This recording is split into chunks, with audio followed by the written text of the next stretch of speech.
যে আপ্যায়ন বা ভালোবাসা আমরা জেদ্দা এয়ারপোর্টে পেয়েছি, বুঝতে পেরেছি আমাদের আলজেরিয়া থাকাটা মোটামুটি হোমস্টেই হবে। সে যত বড় হোমই হোক, আপ্যায়নটা ভালোই হবে। প্রসঙ্গক্রমে বলে নেওয়া ভালো যে আলজেরিয়া, মরক্কো, লিবিয়া, তিউনিসিয়া, মিশর, এই দেশগুলোর ভাষা আরবি এবং মূলত আরবি লোকরাই এখানে থাকে। কিন্তু আরবি লোকরা এখানে আসার আগে ছিল মাউরিতিয়ান এবং বারবার। এই বারবারদের নৃশংসতা নিয়ে এত কথা হয় যে তার থেকে নাকি বারবারিজম শব্দটা আমরাও বাংলায় বলি বর্বরতা, কিন্তু আসলে তো তা নয়। নিজের দেশ রক্ষা করতে গিয়ে যদি কেউ কিছু করে সেটা খারাপ। মানে আমি আপনাকে পেটাবো, আপনি চাচাতে পারবেন না, এই হচ্ছে ইংরেজদের কাণ্ড। বারবারিজম বলে কথা, আমরাও বর্বরতা বলে মেনে নিচ্ছি, কিন্তু বারবাররা সত্যি ভালো। আমরা এখানে আলজেরিয়া এবং পরে মরক্কোতে দেখেছি ওদের আলাদা সংস্কৃতি ওরা বজায় রাখার চেষ্টা করছে। ওদের যে স্থাপত্য, মুসলিম হয়ে যাওয়ার পর ভাস্কর্যের কোনো গল্প নেই। তার আগে পুরো অঞ্চলটা ছিল রোমানদের অধীনে। রোমানরা তাদের নিজেদের মতো করে সবকিছু করেছে। বর্বর নামটা রোমানরা দিয়েছে কিনা আমি জানি না, মানে বারবারিয়াজম, বর্বরতা কে দিয়েছে জানি না, কিন্তু মানুষগুলো বর্বর নয়। মানুষগুলো আমাদেরকে ভালোবাসায় আপ্লুত করেছে। যদিও আমরা যে ফ্যামিলিতে উঠেছি সেই ফ্যামিলির লোকরা খাঁটি আরবি। এখানে যারা আরবি নয়, মাউরিতিয়ান বা বারবার, তারাও আরবি ভাষী এবং তারাও মুসলিম।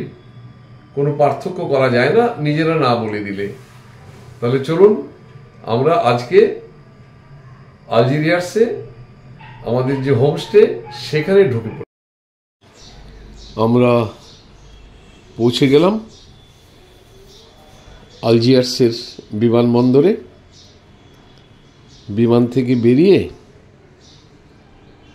আমাদের এখন কাজ হচ্ছে, ইমাইগ্রেশন শেষ হয়ে গেছে, এবার নিজেদের লাগেজ বুঝে নেয়া।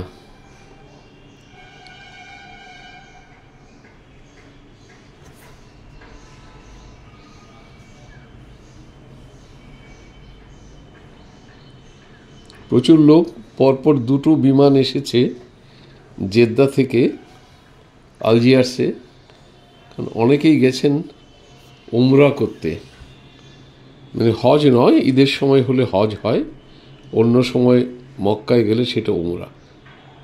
হাজার হাজার লোক অপেক্ষা করছে তাদের প্রিয় লোকদের রিসিভ করার জন্য। আমরা যাদের বাড়িতে থাকবো সেই বৃহৎ পরিবার, তাদের জন্য অনেকেই অপেক্ষা করছে। মানে ভাবা যায় না, আমি কোনো বিমানবন্দরে এত প্রতীক্ষারত লোক দেখিনি।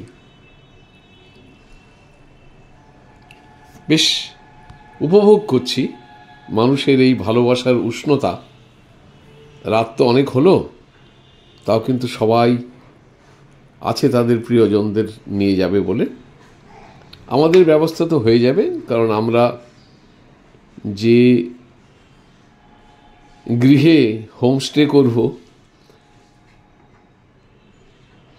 সেখানে গৃহস্বামী থেকে শুরু করে সবাই তো আমাদের দেখা পেয়েছে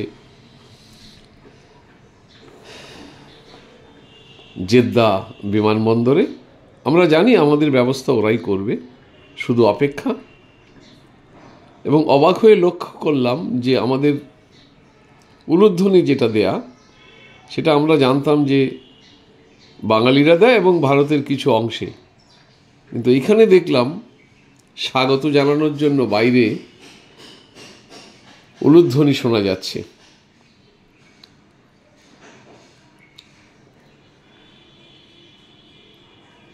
এই যে বাইরে প্রতীক্ষা করে আছে।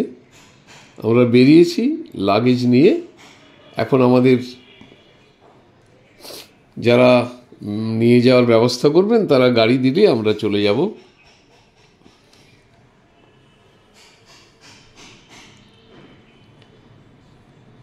এই উষ্ণতা আমি আগে কোথাও দেখিনি। আমাদেরকে হাত নাড়ছে।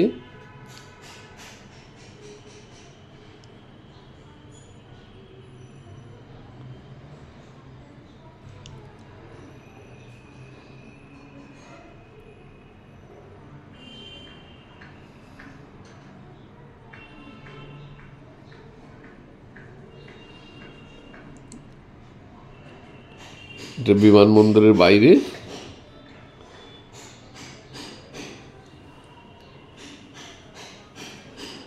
আমরা চললাম।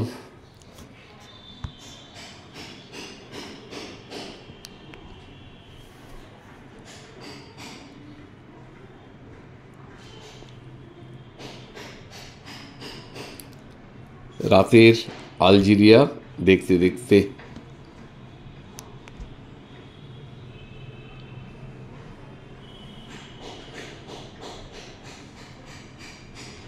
আমরা দেখছি, আপনারাও দেখুন।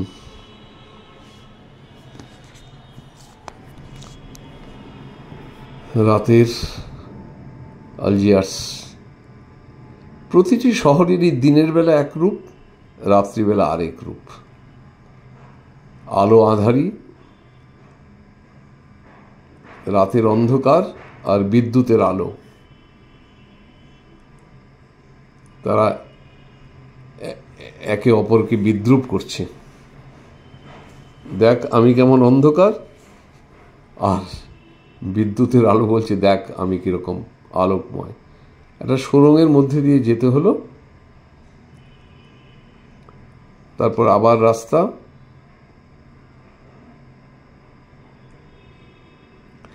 যে অনুরোধটা আমি প্রতিবার করি, আবার করছি, দয়া করে আমার ইউটিউবটা সাবস্ক্রাইব করুন, লাইক করুন, শেয়ার করুন, এই অনুরোধ আমার রইল।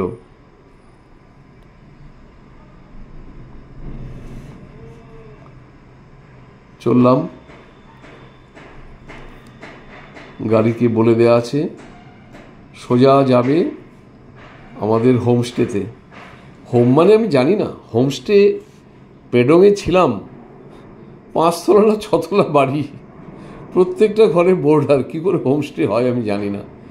হোম তো কনসেপশন ছিল প্রত্যেকটা লোকের যে নিজস্ব বাড়ি, তাতে যদি বাড়তি ঘর থাকে তাহলে বিদেশিরা বা দেশিরা আসবে, উভয়েরই লাভ। এদের লাভ, এদের ঘরটা ইউজ হবে, কিছু পয়সা পাবে, আর যারা এলো তাদের লাভ, তারা কম পয়সাতে থাকতে পারবে। তা এদের যা ফ্যামিলির আয়তন দেখলাম, খুব ছোটোখাটো ব্যাপার হবে না।